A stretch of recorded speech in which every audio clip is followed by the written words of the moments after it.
Well, good evening. Welcome. This is Ghana Tonight. We're live on News Hub here at Desawe Kanda. Also live on 2 Ghana on Facebook, DSTV channel 279, all across the world on 3news.com. I am Alfred Ocansey. Tonight, the new Patriotic Party begins investigations into complaints of infractions about the just ended Super Delegates Conference as the party prepares for a runoff for two candidates to battle it out for the fifth slot. We also hear from Alan Chamanting, who's been speaking for the first time after the Super Delegates Conference about his agent who was assaulted. We have some details on that. Stay with us. Also, the traditional authorities in Tamale have demanded the immediate release of some 13 persons arrested by the police for allegedly attacking a court. We're live in that particular area, Tamale, this evening. We shall also get into the matters of the Judicial Service Staff Association, who are raising concerns about the chief's position. Stay with us. The National Democratic Congress, NDC, has threatened to sue the Electoral Commission over the limited voter registration exercise, which is slated to take place between September 12 and sometime in October. The Director of Legal Affairs of the NDC, Edwin Eduji Tamaklo, is on the show tonight.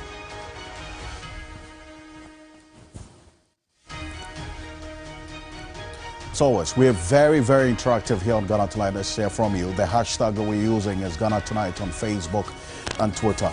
Let's get talking. Let's settle for Ghana Briefs.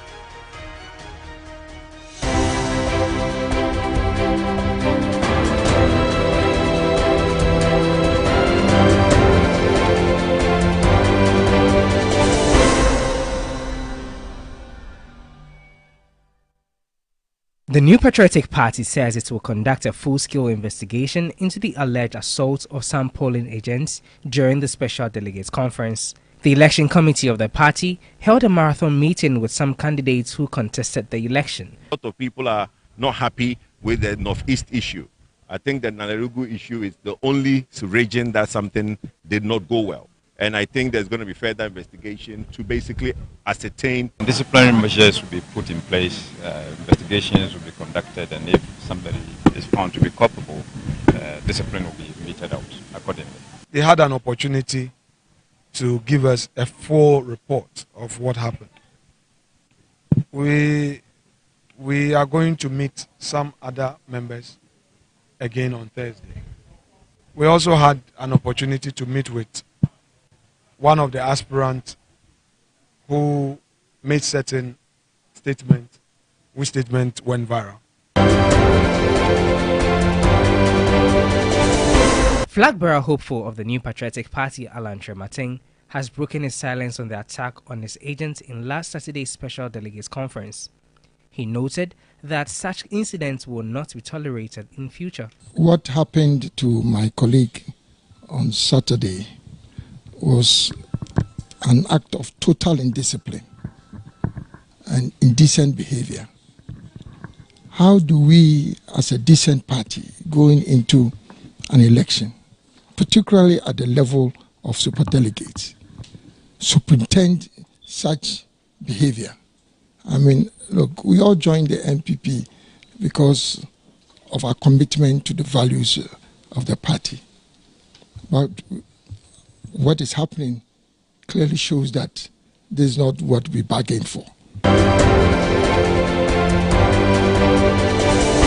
Former NPP Northern Regional Chairman Chief Bugre Nabu on Monday validated the content of a leaked audio tape at the center of a plot to oust the IGP, Dr. George Ekufu-Dampare. At a parliamentary committee sitting on Monday, Chief Bugre Nabu confirmed that he assigned persons to record the conversation.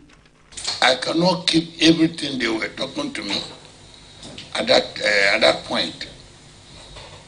It was very, very good to record them so that I know the president. If I tell him something, he will follow everything the truth. Next time he will not give me respect.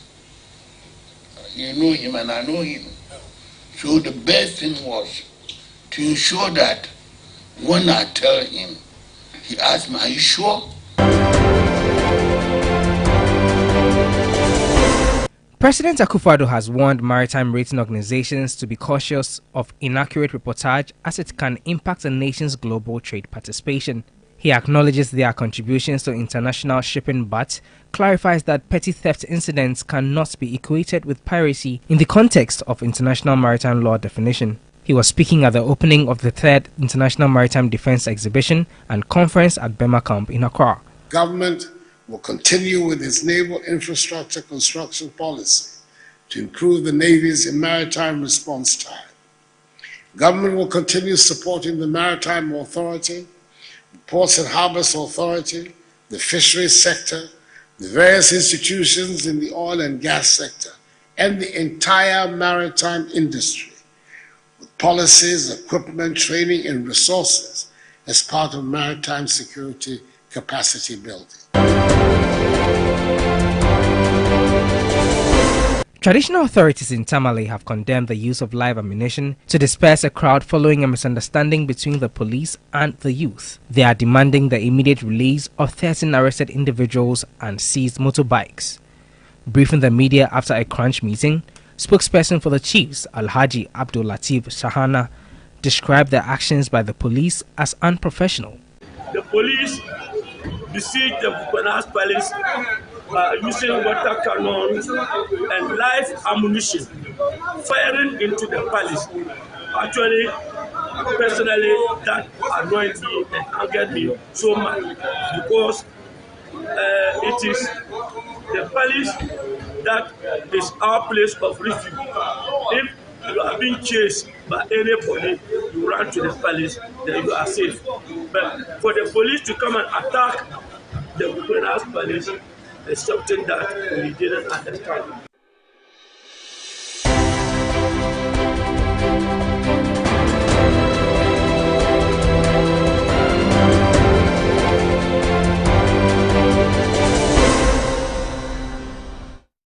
Well, there's more news on 3news.com. Make some time and visit 3news.com. Coming up next here on Ghana Tonight, the new Patriotic Party begins investigations into complaints of infractions about the just-ended Super Delegates Conference as the party prepares for a runoff for the two candidates to battle it out for that fifth position. Now, we're going to be hearing from Alan Chamanting shortly, spoken for the first time after this Super Delegates Conference over the weekend.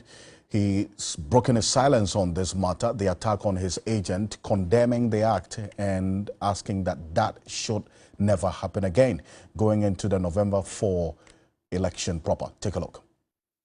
What happened to my colleague on Saturday was an act of total indiscipline and indecent behavior. How do we, as a decent party, going into an election, particularly at the level of superdelegates, superintend such behavior? I mean, look, we all joined the NPP because of our commitment to the values of the party. But what is happening clearly shows that this is not what we bargained for by joining the party. I'm not going to tolerate this kind of behavior. It doesn't make sense. That's Alan Chamanting there. But let's hear from the man who was assaulted, the Northeast agent of Alan Chamanting. He's also been speaking about his ordeal.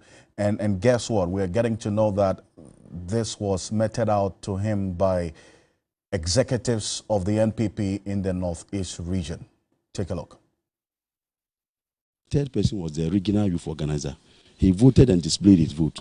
So I confronted him and told him, my brother, that is not the way, the rule of the game. We are told that no one should use a phone to snap when you vote. Secondly, we have been told that no one should vote and display his vote. Oh, when I said he picked a plus here and hit me, so I blocked him this way. So it hit my hand. The national coordinator also rushed and hit me. So I saw that I was bleeding from my elbow. So when that happened, it was my MP, MP for Chirapone, Honorable Razak Tairo. He came to rescue me. Ali Zakaria, that's his name, the agent of Alan Chamanting, who suffered this rather unfortunate incident over the weekend in the Northeast region. Now, his picture, when the incident happened on Saturday, went viral. Now, as we go on, I'm going to put that on the screen shortly. But Richard Nyama is a spokesperson for Alan Kojo Chairman team, is joining me on Zoom. Richard Nyama, thank you very much for joining us here on Ghana Tonight. So, we have seen pictures and videos of Ali Zakaria's injury. But I understand you were there in the Northeast region, the specific polling center where this incident happened. What's the extent of the injury we are talking about to his eye, which is almost, in fact, which is closed now? Very much, Alfred. I was there at the grounds where he was beaten up. We had to first and foremost take him to the Naleru Regional Hospital for emergency care.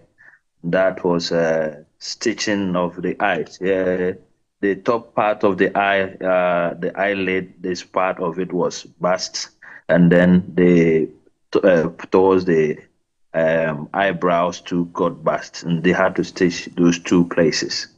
The eye itself got so swollen and was shut, very bloody. So he was oozing blood from the eye and those two places that were burst.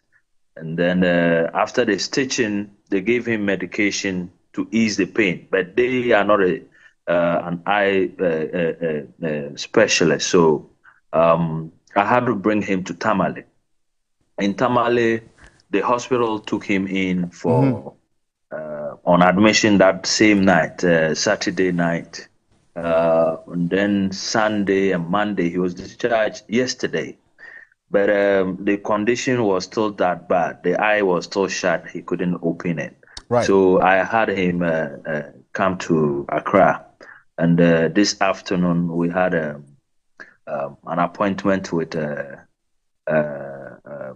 Agawal Hospital. I think they are about the best eye hospital in Ghana or in Accra at least. And so we went in, they did the various tests, they did some scans, and in the end, the doctor gave us, the diagnosis is that the pupil has shifted from its position. And then the eye is so bloody, there's a lot of blood in the eyes, but we're lucky that it didn't burst. None of the veins there got burst, so that is the lucky part. It's just on the eye itself. So they've given some medication that should, in some good time, clear the eye. And he's praying. The doctor was saying that he hopes that the people will go back into his position with time. But the bloody aspect will probably clear in a couple of weeks or something. So he can't see through that right eye. And then, fortunately, the back part of it, which could have been more dangerous, was intact. And so the swelling too has been given medication for the swelling, but has to come back at any time that he's feeling dizzy, severe headaches, or if the eye becomes like the pain becomes unbearable for him. We'll have to bring him back. If not, the medication he's been given, we should go back for further checkups in the week or two. I see. But, Mr. Nyama, this is serious to say the least. The perpetrators of this act on your agent, are they known? And who are they? Yes, he named the regional youth organizer and the Nasara coordinator, regional Nasara coordinator of the Northeast region. They are the ones he can immediately remember assaulting him. The youth organizer started with a chair and hit him. So you would see on his hand, there's a swelling out of he trying to protect himself. And then the Nasser coordinator is supposed to have hit him with an object on the eye, and that's what resulted in the damage that was caused. Wow, and just for those who just joined us, I mean, as we go on, we'll show you the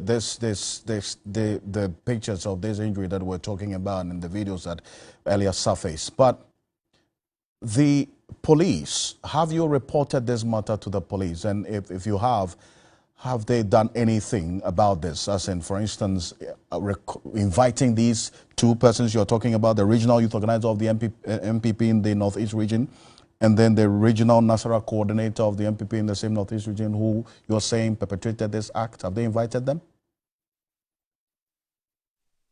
Absolutely not.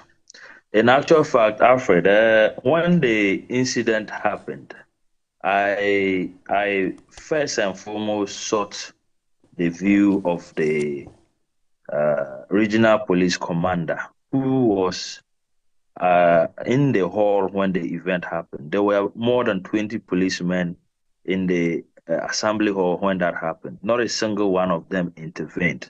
And that makes them accomplices, because for somebody to be assaulted to that extent, and you had all those number of policemen and nobody was interested, something must have been going on for them not to intervene. His countenance or lack of it gave me the impression that he actually was acquiescing to what was going on, because he was like, my guy caused it. Why was he snatching the ballot paper from the person? Now somebody is breaking the law and he is stopping him from doing it, and then you are accusing him of that. So, and then when I asked him to assist us to do a report, he was like, his focus right now was on the elections. So right there and then I realized that no, this is not somebody that was prepared to entertain us. And at the tail end, when I myself felt I was in danger because the agents refused to sign, and I took responsibility for they not signing. They tried assaulting them, and I said then they have to come through me. The threats increased, and I tried telling the commander that, look, I would need police protection and escort out of here. He told me that his focus was on the ballot box. So I remember actually calling Anohinin to inform the IGP that this is what his commander, regional commander, has told me, and that if anything happens to me or any of my colleagues, his commander himself will be held responsible. And that's where I left it. So after that, our focus was to get them out of the place. You had to de-escalate and leave the scenery. So I brought Ali Zakaria, then Munkaila, and Ganiu, who is Kennedy's agent, from that place to Tamale. Then our guy was on admission before I moved out. So wow. We haven't officially gone for a police report because, or reported it to the police, because the police themselves didn't seem ready to entertain the matter, and the environment wasn't safe for us to do so. So we left the scene altogether, the region. But so the police and their actions, they don't encourage you, say, on that day to even report this case. But how about their party as well? Because the people you've mentioned as the perpetrators of this unfortunate incident on your agent are party executives in the Northeast region. Has the party leadership reached out to you and also given an indication of inviting these persons? The party doesn't seem to care. They haven't even bothered to sympathize with Ali Zakaria or Alan or the team. They haven't reached out to anybody. We've seen them call out people and call them to the disciplinary committee for things they have seen on social media or other media platforms. And somehow they seem to have missed this. which was the most important event of the day, because everyone saw the pictures of what happened. It was widely reported, including your good self and your media house. Somehow, up to now, the party doesn't seem to be interested, and they are not reaching out to find out what happened and even console the gentleman and find out how he's doing. So that tells you that the party itself has a line is towing. Once it's Alan, they couldn't be bothered. If it was someone else, they probably would. But so going into November 4th, especially because this has happened, what measures or takeaways are you as a unit, the campaign team of Alan, taking away from this going into November 4? Because that's a crucial election for you as well. Talked about vigilante. I would have my security guard. I will have my own security on the day. If the party wants us to believe in the security systems they put in place, they themselves have to show leadership. They don't gang up against one candidate or the other candidates in favor of somebody and you expect us to sit down with our hands at our back. It's not going to happen. It ain't going to happen. Not anymore. Richard, thank you very much for your time. But then again, you see, quickly, because if you're talking about not having faith in the party, then what next? Because if you're talking about personal security, you might also be crossing the line of the law, is it not? Number one, the police have indicated they cannot be trusted. That's one. The EC were definitely part of it because the EC officer, when he was told about it, decided to go and stand by the ballot box as a way of stopping it from happening. It happened right in front of him. The youth organizer voted and showed his ballot to the next person and was going to drop it in the box where the EC officer was standing. The EC officer didn't stop him. He should have cancelled that ballot as a lesson to the subsequent persons that will not tolerate it. But he stood there and he put it there, and that is where our agent was preventing him from putting the box and brought about all this. But if the EC and the police had intervened, we would not have this matter. And so we now feel that, look, there's a gang up, including the EC, the police, and the establishment against Alan. And so going forward, it's a very good lesson. We are lucky to have had this bitter lesson early on. Okay. Subsequently. Right. Richard, thank you very much for your time here on Ghana Tonight. Richard Jama is spokesperson for Alan Kojo Chairman there, giving details of what happened to their agent and what they intend to do next, and awaiting the party's official, as it were, reaching out to them to find out what's going on. But let's stay with the MPP. Coming up next, Kennedy Ejapong. For him, he did not stay silent on that day. See him right there, not too happy about an incident that involved also his agent in that specific region as well. And that comment of a showdown between him and the president and the vice president is what was an interest to the party, in fact, the election committee of the party, then also the leadership of the MPP. Earlier today, we're going to show you videos when he went to the party's headquarters to meet the leadership of the party. They had already given indication that they were looking into this comment that he made. They had written officially to his campaign team, inviting them, that's a disciplinary committee of the MPP, inviting him together with a few others to come and meet the committee. Take a look at what happened earlier today. But let me just show you some details of the persons who were to meet the committee as the NPP communicated earlier today in a statement because of some of the infractions that occurred on that particular day. We have the names. We're going to put that on the screen shortly, and then also getting to exactly what happened earlier today with Kennedy Ejapong. We do know that this was after that incident, the comments that he made. These are the persons, take a look, that the party captured in their statement to appear before the disciplinary committee. And Raphael, Patrick Safo, Charles, Dochi Yao Ado. And then also Musa Sulemana, Hobson Adoye, pursuant to Article 10.7.5 of the NPP Constitution. These individuals will have been referred to the party's disciplinary committee. Also, the specific case of Kennedy Japan. This is what the statement said and reason why he was at the party headquarters earlier today. I'm going to put that on the screen right now, the specific case of Kennedy Japan. Emphasis must also be placed on the fact that Honorable Kennedy Ohene Japan, pursuant to the aforestated constitutional provisions of the party, will also be summoned before the disciplinary committee of the party to provide responses. And this is where Professor Kobi Mensah is joining us on Zoom for a quick conversation on this. Beyond what happened with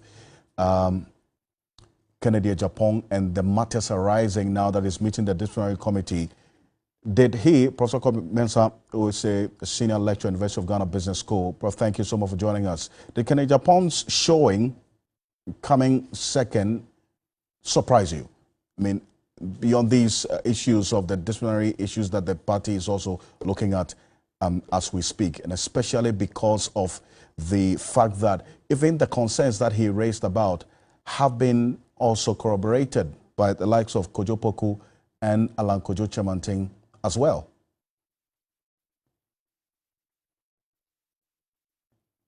Hello? Professor Kobi Mensah, can you hear me? We'll rectify that connection with Professor Kobi Mensah shortly. He's a senior lecturer at the University of Ghana Business School and then also political marketing strategist on Kennedy Japan and matters arising earlier today. And matters arising. Professor Kobi Mensah, yes, you were answering the question before I lost you briefly earlier. I think that, yes, Kennedy's moving to second position was a little bit surprised, but not that much, especially given the idea that the election has been heavily influenced by resources. Of course, Kennedy is a very grassroots person, but we all know when it comes to his, gravitas in terms of resources. And so it wasn't that surprising. But of course, I actually expected Alan to be second. But of course, given the nature of the competition and the kind of things that we'll be hearing from the grapevine, and I think that it actually squares up really, why Kennedy would be second. But I think that, in general, I think I expected, the kind of competition that actually came out. Because as I said, the super delegate election has been very heavily influenced by expectations and resources. As you know, majority of the the players in terms of the delegates, super delegates, are either people who are actually, fighting competition in November. And so most of them are actually hedging. There are quite a number of government appointees. There are quite a number of, other kind of voters who, in one way or the other, are actually at the very prominent levels. And such people would be influenced by, some kind of expectation, some kind of resources. So in one way or the other, yes, I was a little bit surprised. But when you look deep into the, situation, it shouldn't actually be surprising, yes. See, and apologies to our viewers earlier. Professor Kobi Mensah is, I understand, outside of the country, and so that connection was a bit cranky. But Prof, while you reposition yourself for me, now the concerns have been raised, not just by Kennedy Japan, but as we've just heard from Alan Kojo Chemanting as well, expectations of the party ahead of November 4. On the side of the party, but for the candidates as well, will the 10 weeks ahead of us before November 4 be enough for them to do something dramatic to turn around their fortunes? Those who are coming behind Dr. Bawumia in the just ended Superdelegates Congress? From the data that we have, it actually shows a picture that it says the more deeper you go into the delegates, i.e. getting into the polling station, the more you see a very diverse and a very, kind of a tighter support for the either candidate. We knew from the beginning, from the data that we collected, that from the national perspective, you have quite a number of people hedging towards the vice president for a simple reason. If you look at the parliamentarians, a lot of them have a battle to fight in November. That means that they need resources. That means that they do not expect a very competitive, posture. Now, if you demonstrate a certain like and a certain support base for any candidate other than, the vice president, then it means that you're likely to face a very hefty competition. They will raise competition against you. They raise resources against you. And so we're expecting people to hedge, towards the vice president. And so we were not actually expecting them to sort of back any other candidate, other than the vice president. So that was normal. But then when you get into deeper into the delegates, i.e. get into the polling station, where the resources are not actually getting down, they were quite, pushing towards other candidates, especially towards Alan Shermanton. So in my calculation, getting to November, it is most likely to find, the broader part of the delegates moving towards Alan Shermanton. But of course, it depends on the game plan of, the vice president. If he's able to sort of do what he did in the super delegates, then of course it depends on the strength of the support for Alan. If those people are very strong in terms of their support base, they may not move. But if they're not as strong as we expect them, then perhaps they could be influenced by resources. And so for me, it depends on the work of Alan to actually tell them that, look, the bigger picture is about winning 2024. And if you look at the candidates that is stronger in challenging NDC based on the data that we've collected, then of course it would be Alan Shermanton, but not Bawumia. So that depends, as I said, on the message that Alan actually carries on to them.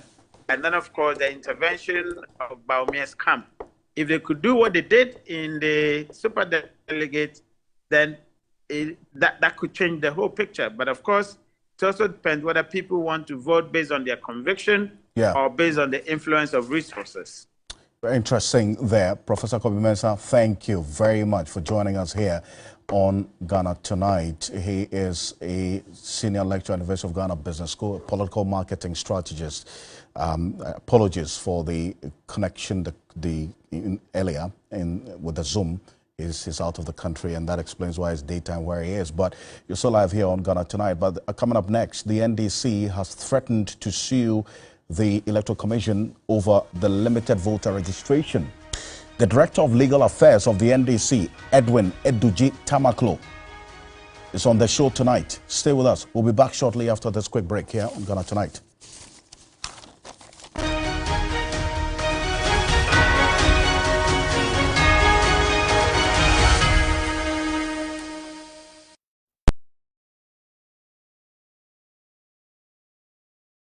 Ladies and gentlemen, we're going to demonstrate to you the superior properties of Flamingo paint as compared to other paint brands on the market. We take equal quantities of Flamingo paint and this ordinary paint. We then dilute them with water. And now, let the test begin. The gentleman on the left is going to apply the ordinary paint, and the gentleman on my right will use the Flamingo superior paint. As you can clearly see, Flamingo has the obvious better hiding. Furthermore, Flamingo has painted a much larger area. You know, one bucket of Flamingo paint is equal to several buckets of any other paint brand on the market. Flamingo paint is made with superior formulation to give superior durability, superior hiding, superior coverage. Flamingo paint, simply superior.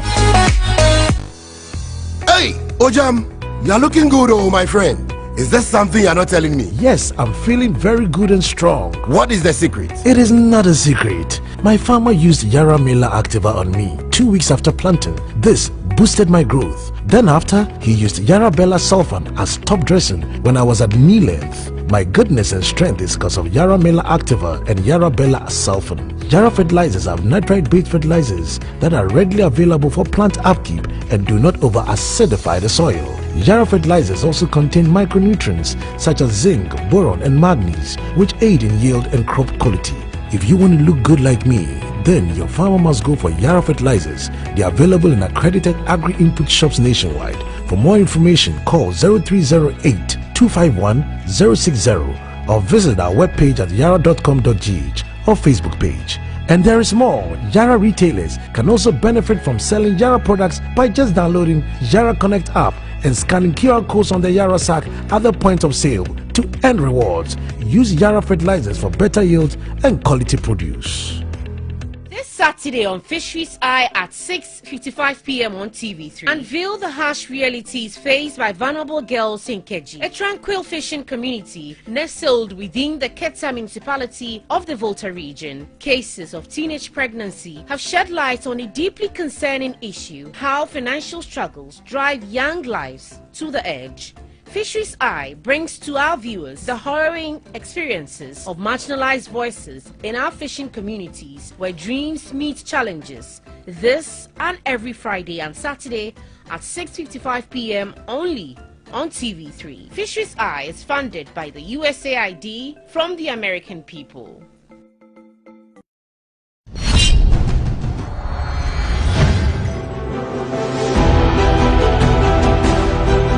The age-old rivalry that senior high schools engage in is still present within alumni.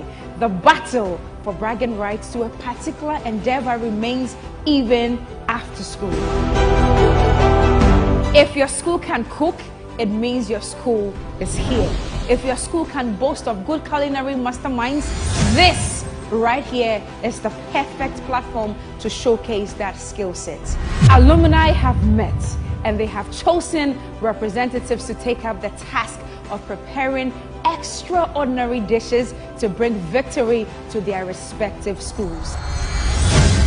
Tell me what you're cooking. Week in, week out, these schools will mount these workstations in a bid to buy your nutritional affinity to them. Ladies and gentlemen, prepare your taste buds and fasten your aprons. These culinary experts are set to battle for the enviable crown of being tagged Lords of the Kitchen. This is Kitchen Wars Season 2. Kitchen Wars Season 2, Sundays at 5 p.m. on TV3. Don't miss it. Sponsored by Gino Tomato Mix and Napa Foods. Say Napa. Enye ono soko.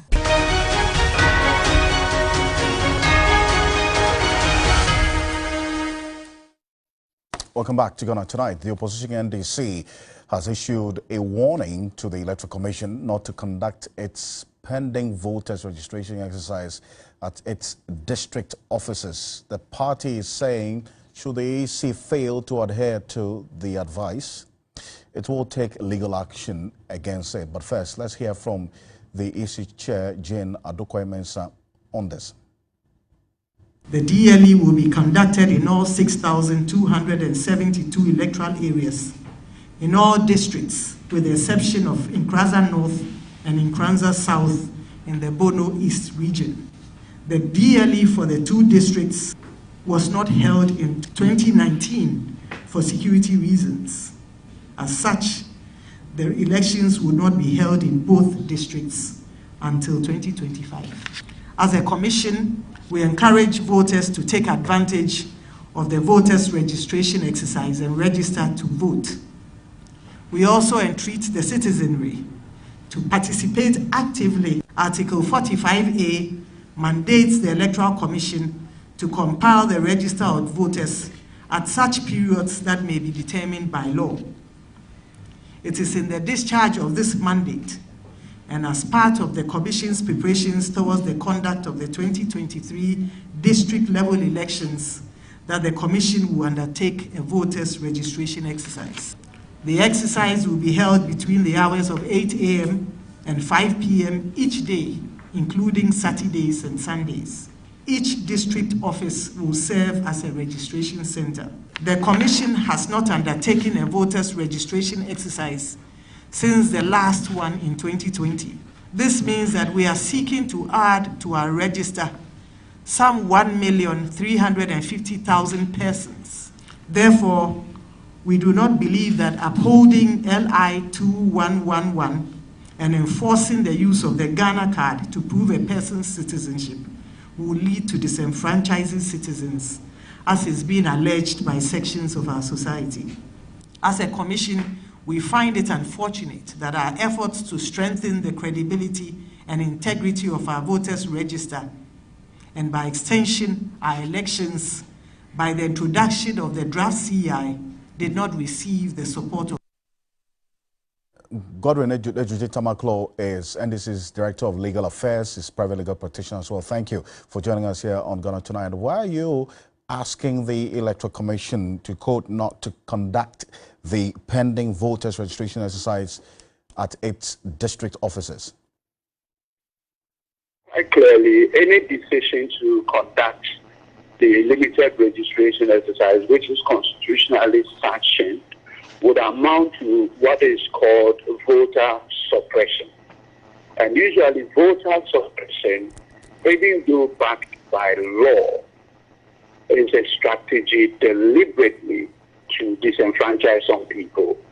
And the suppression is usually done in such a way that it limits, it places impediments, makes it extremely difficult for would-be registrants to unveil themselves to the process of registration.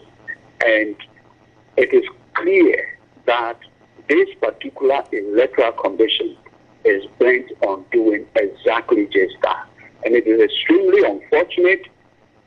It does not portend well for the current democratic experience, and we should not encourage it. Listen, this is an electoral commission that in 2020 could deploy electoral materials to secondary schools in the midst of COVID. And that's about 200, almost 500 secondary schools nationwide in order to register them. The Electoral Commission in 2020 got the Special Budget Committee of Parliament to approve for itself over $74 million in order to purchase registration kits. As we speak, those kits are barely 3 years old. What it means is that they are in good condition to be deployed beyond the district offices of the Electoral Commission for the purposes of registering will be voters. And so one begins to ask, what exactly is the motivation for this particular Electoral Commission to place further impediments in the way of registrable persons? We didn't do registration in 2021. We didn't do limited registration in 2022, even this year. And from the estimates, we are expecting about 2.4 million young people to be registered to vote. So you don't know why the EC is doing that. In any case, the Constitution says any attempt by the Electoral Commission to register should be one that should expand the register and not, as it were, to place further impediments. That is constitutionally provided for. So why is it that this Electoral Commission, every step that it has taken is one to limit the number of persons to be registered. But you see, the EC chair, what I just played, is saying that they will embark on this voter registration exercise in all 268 district offices of the commission. And that's what they have communicated that they are going to do. Well, you see, the Electoral Commission and its chairperson must appreciate that they are not laws unto themselves. They are not laws unto themselves. In fact, the Electoral Commission chairperson is supposed to be providing a service. It's supposed to be serving the people of this country. It is not the other way around. So you cannot, in fact, it's much of arrogance, impunity from the Electoral Commission chairperson to say, once I have said it, that is what I will do. To hell with you. It cannot be. It cannot be to hell with us. It cannot be to hell with us. Because we are not even asking for any, we are not asking for much.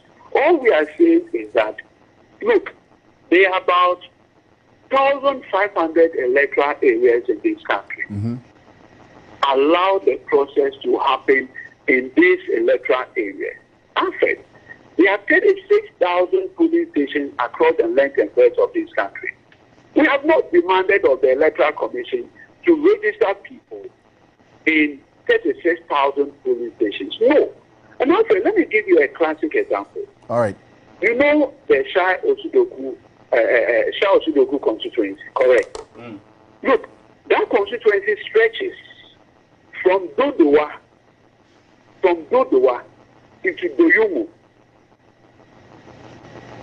Imagine someone having to transport himself from Doyomo or the surrounding villages, and the person needs to come to only Dodowa in order to be registered to vote. What is this? Look at a constituency like Lower Mana. It stretches into Akuse. You are asking people to move from Akuse. Look at a place like Northton. Northton constituency is made up of places like Nefe, Bato, Togome, Fojoku. All these areas, the distance. If you go to a constituency like Nkwanta South, the district capital is Nkwanta. You're having to move people from Brewemiase 47 kilometers to the district capital in Nkwanta. And who does this? Look at a constituency like Bole Bamboy. Bole is supposed to be the capital. The distance from Bamboy to Bole is about 130 kilometers. 130 kilometers.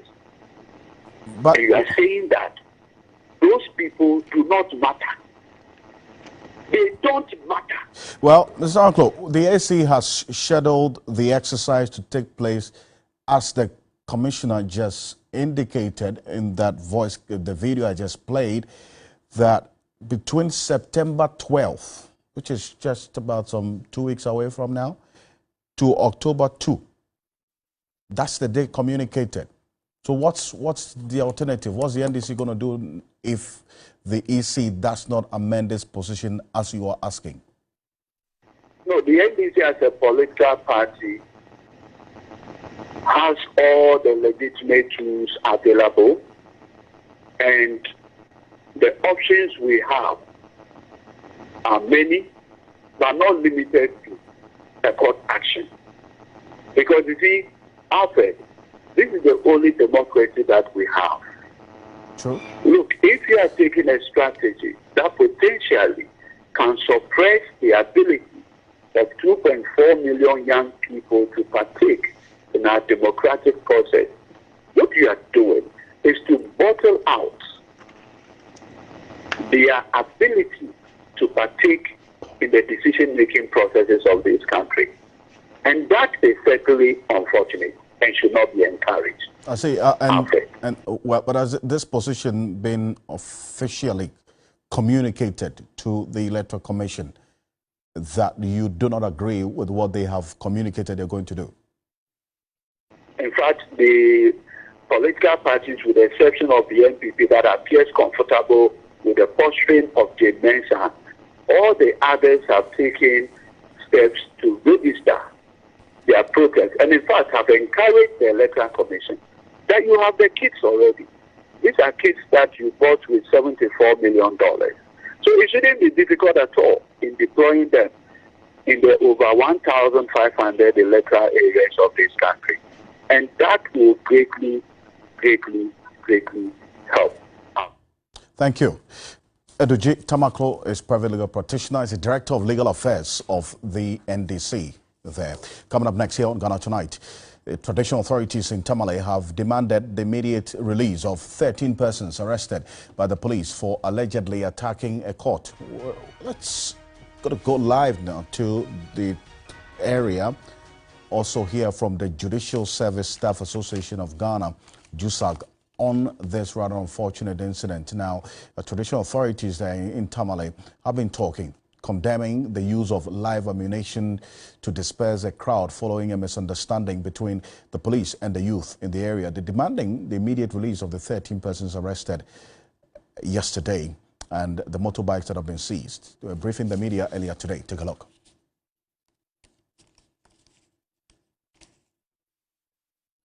The police besieged the Bukonas Palace using water cannons and live ammunition, firing into the palace.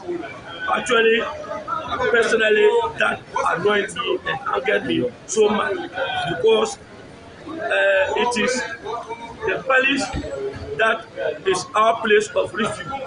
If you are being chased by anybody, you run to the palace, then you are safe. But for the police to come and attack the Bukonas Palace is something that we didn't understand. We requested that the 13 people who were arrested and placed in custody should be immediately and unconditionally released from captivity. Their motorbikes released to them, whilst we see the way forward. And the police told us that one of their side weapons and the watch, I don't know what type of watch was it. Alhaji Abdul Latif Sahana, their spokesperson for the traditional authorities in that area, raising concerns about what happened yesterday. Abdullah Yakubu is General Secretary of the Judicial Service Staff Association of Ghana. My colleague, also a Northern Regional Correspondent, Christopher Moko, is joining us. Gentlemen, good evening. Thank you for joining us here on Ghana Tonight. Chris, what's the situation after the call by the traditional authorities? Have there been any response to the demand they are making? Hello, Chris? Can you unmute for me, Chris? While Chris unmutes, Abdullah Yakubu, first off, this is what the chiefs are saying, but then you have issued a statement as well, making a number of demands. What are those? Thank you very much for having me, and thanks to your listeners. The news of the invasion of the district court yesterday came to us as a shock, because the tamale that we know, it is something that we least expected from a highly developed place like Tamale. So we received the news about the invasion of the court yesterday, and the reasons that were assigned to the invasion of the court, we found same to be very much unfortunate, and we condemn in no uncertain terms the violent attack on the judiciary, because the judiciary is defined by the court based on Article 126 of the Constitution. So when you attack the court, you are attacking the judiciary and the entire justice administration in the country. I'm sure you've heard the demands by the traditional leaders, the chiefs we just played there. They're saying that these 13 suspects who have been picked up by the police should be released because the police use live ammunition which angered the youth there. But what would JUSAC do about this particular demand that the chiefs are making, which you are also commending the police for because they saved the lives of your staff there, plus property? The 13 people who have been arrested were picked up in connection with the event. We understand live ammunition were fired. A police officer was injured in the process. Some other innocent people were also injured through the gunshots that were fired there. All these innocent people are going through what they are going through because of the action of the youth there. It is not for any individual to take the law into his or her own hands to want to force justice to be administered in the way that he wanted. We respect the call by the chiefs, all right. However, it is our respectful view that the chiefs and the opinion leaders of Tamale ought to support the judiciary so that we administer justice in accordance with the law and in the general interest of the Ghanaian people, and not based on what a section of Ghanaians will want to be done. So it is our respectful plea that the chiefs should allow justice to take its own course. They should support the judiciary. In fact, had it not been for the intervention of the police, it is likely that staff of the courts, the magistrates, and other people who were gathered there to hear their cases would have suffered various degrees of injuries, or lives would have been lost. So the police were compelled to do what they did in order to salvage the situation. I think the call for the people to be relieved, we don't find that to be in order.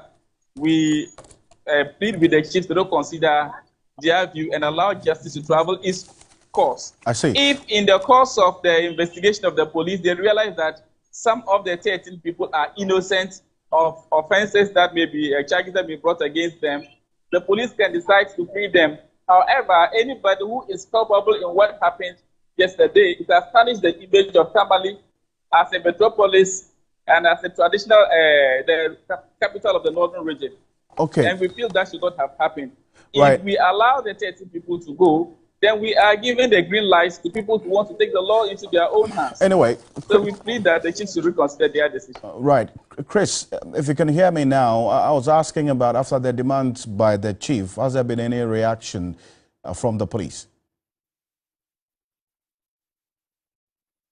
Unfortunately, Christopher's connection is not favorable tonight. But Abdullah, let me end up with you. In times like this, what support are you expecting from the various opinion leaders in this particular area as a result of this incident? Finally. We clearly stated in our report, we feel this is the time that the religious leadership, the political leadership, as well as the traditional authority will need to support the judiciary, because the issue they are dealing about is about the drug menace. If we allow that in the hands of only religious leaders, we cannot defeat their fight against drug abuse in the country. So they need the courts to prosecute persons who are engaged in drug abuse in the country, especially those who sell the narcotics. So if they happen to be against the courts and they are also seeking to use the same courts to have those matters addressed, definitely it will simply not work. Right. So this is the time that we need them the most. Okay, thank you. Thank you very much. Abdul Yakobo is the General Secretary of the Judicial Service Staff Association of Ghana. There's been a number of incidents preceding this one yesterday. Take a look at this. And this is just to chronicle in time past what's happened. August 2017, a police clash with the youth at Moshizongo, the suburb of Tamale, following an eviction order by a court which the youth resisted. And then also there was, in September 2021, the youth of Tamale attacked the NEDCO office and Lameshugu police station after police allegedly assaulted 4 over a power theft.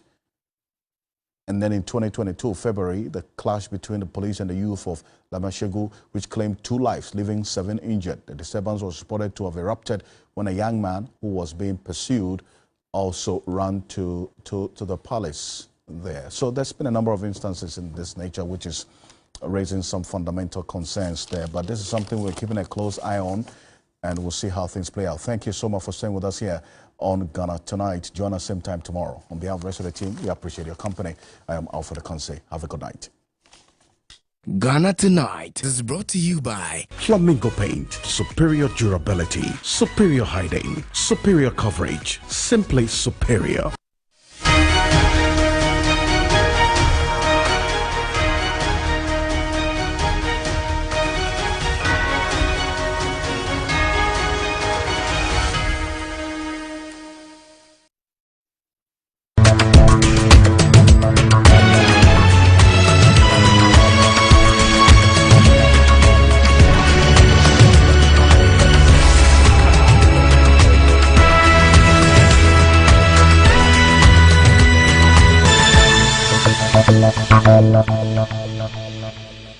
This program is rated PG. It contains scenes of brief nudity, mild violence, and strong language. Parental